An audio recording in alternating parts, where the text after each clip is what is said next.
curiosos, ¿cómo están? Sean bienvenidos a una cápsula más. El día de hoy no nos puede acompañar a Quetzali, pero en su lugar tenemos a Jesús. Hola amiguitos, ¿cómo están? El día de hoy les vamos a hablar de un tema bien interesante. Tiene que ver con el culto guadalupano y la Basílica de Guadalupe, porque estamos muy cercanos a la fecha de celebración, conmemoración de la existencia de la Virgen. Bueno, Jesús, como tú lo mencionas, vamos a hablar sobre la Basílica de Guadalupe, un lugar que es visitado año con año los 12 de diciembre por toda la gente que cree pues en la Virgencita de Guadalupe. Como mexicanos, la verdad es que tenemos la religión católica pues muy arraigada, muy metida en la sangre. Mucha gente cree en este tipo de cosas. Mexicano dicen siempre que lo comparan con que son guadalupanos, somos guadalupanos. Y bueno, ¿qué pasa en este lugar, Jesús? Cuéntanos un poquito sobre la arquitectura, cómo es que empezamos a ver todo esto. A mí me encanta el tema, es sumamente interesante, pero más bien no se trata de hablar de la fe de las personas, si está bien, si está mal, o si uno lo aprueba o no lo aprueba, porque al final de cuentas creo que las opiniones y las posturas son totalmente respetables, pero a mí, desde mi perspectiva, me encantaría que la gente se interesara un poco más por saber de dónde viene todo esto del culto guadalupano, que es bien interesante porque es una mezcla de culturas bien padre. Tradicionalmente en la iglesia pues nos mencionan siempre que la Virgen de Guadalupe se apareció en 1531 en el Cerro del Tepeyac. Pero ¿qué hay detrás de todo esto? Ese es como un cuento que a la gente le narran en la iglesia. Y en donde entra también Juan Diego, que justamente en la Basílica de Guadalupe hay un espacio dedicado a Juan Diego, que por cierto no hace mucho, ya hace un par de años, ya es santo.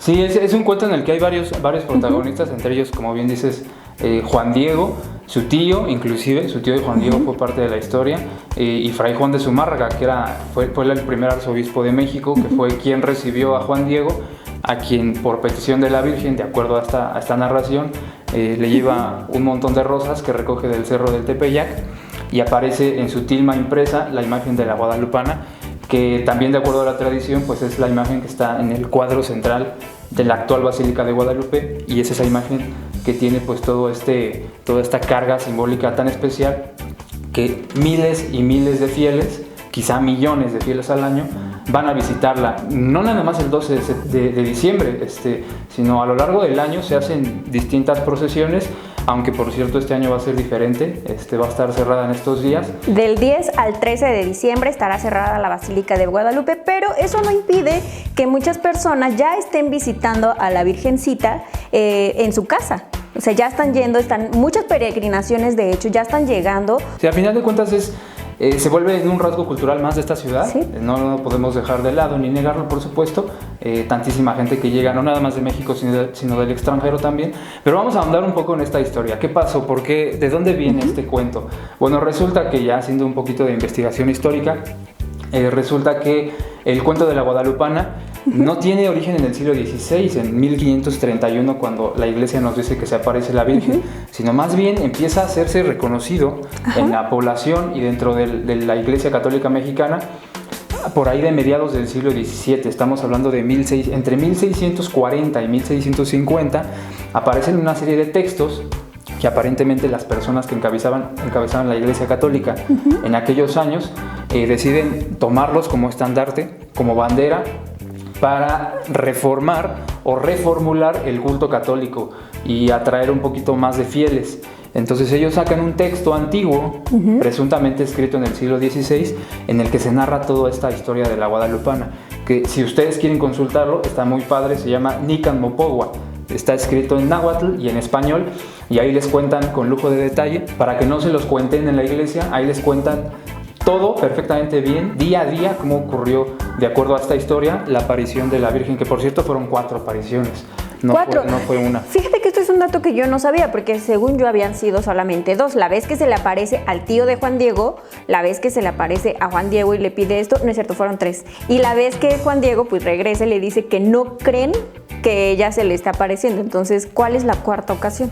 La cuarta es ya cuando definitivamente se imprime en la tilma, al momento en el que se la presenta a Fray Juan de Zumárraga, y por supuesto que es la más importante, ¿no? Claro. Porque es donde queda la imagen ahí. Una imagen a la que, por cierto, también ha sido muy polémica porque se le han hecho un montón de estudios, un montón de escritos al respecto, inclusive médicos la han revisado como para tratar de desenmarañar un poco si en verdad es una imagen no pintada por la mano del hombre, claro. Sí, pero eso no es nuevo, eso aparentemente es del siglo pasado, pero no, desde el mismo siglo XVIII, un pintor muy importante que se llama Miguel Cabrera, se le hizo el encargo de hacer un análisis muy minucioso, debido a que él era el principal pintor de aquellos años, de la tilma, porque todavía en aquellas épocas no todas las personas creían ¿En la Virgen? en el culto guadalupano, okay. Y muchos dudaban un poco del origen de la imagen misma.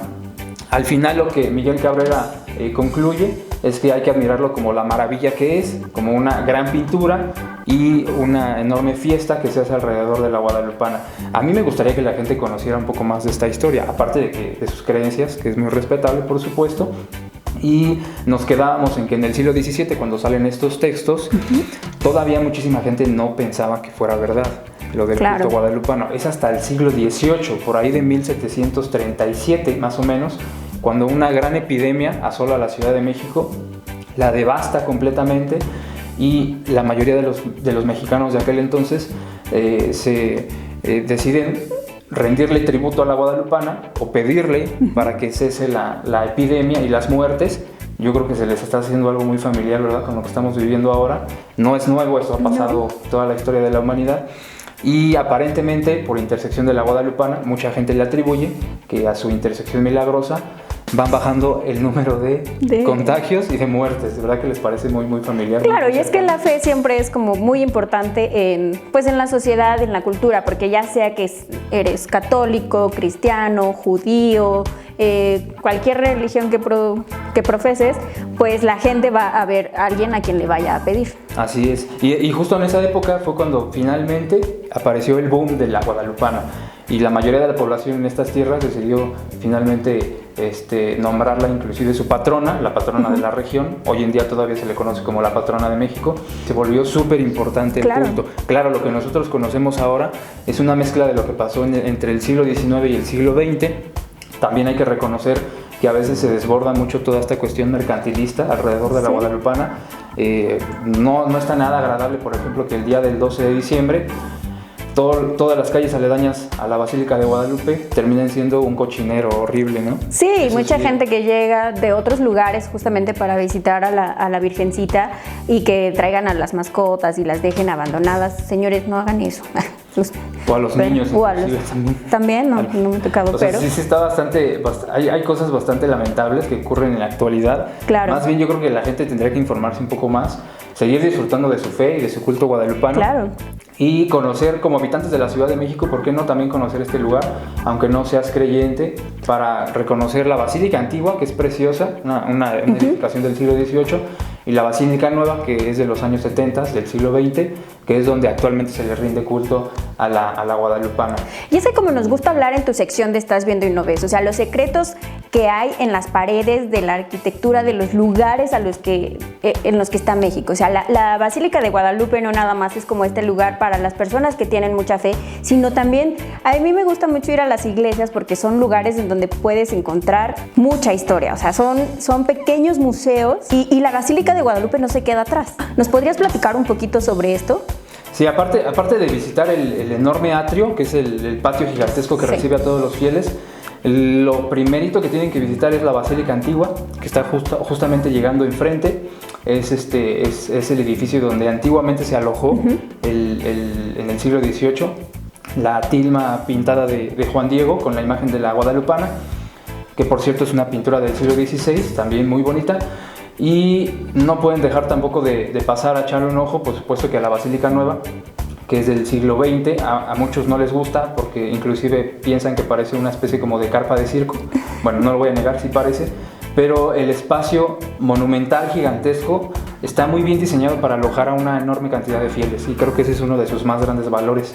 Tampoco pueden dejar de pasar atrás de la Basílica Nueva visiten el Museo de Sitio de la Basílica de Guadalupe. Es un museo que resguarda algunos de los ejemplos de la pintura novohispana más importantes que tenemos en el país, entonces no pueden dejar de pasar a verla. La Capilla del Cerrito, desde luego, cómprense estas tortitas de maíz que son típicas de la Basílica de Guadalupe, buenísimas.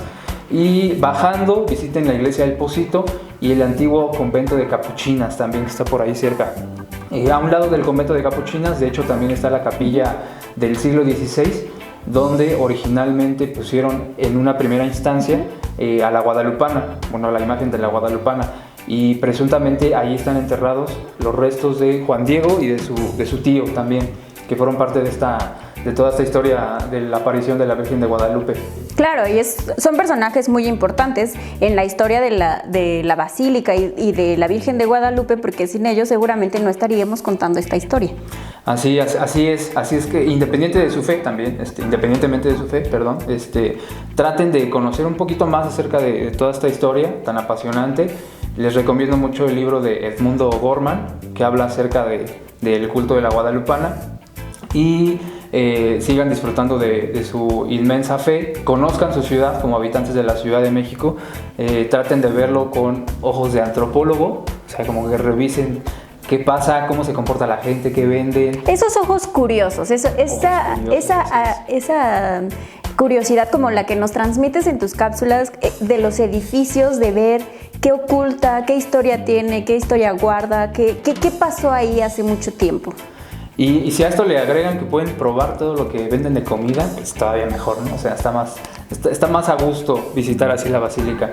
Así es que, no sé, Laura, ¿quieres agregar algo más acerca de Pues no, todo esto? nada más sería como, pues si somos mexicanos hay que visitar todos estos lugares, y como dice Jesús, aunque no profeses la fe católica, pues visita la Basílica de Guadalupe, porque como ya les habíamos dicho, o sea, oculta una historia impresionante. Pues bueno, curiosos, nos despedimos de esta cápsula. Jesús, muchas gracias por acompañarnos el día de hoy. Gracias, Laura. Recuerden, curiosos, que la curiosidad no mató al gato. Adiós. Adiós.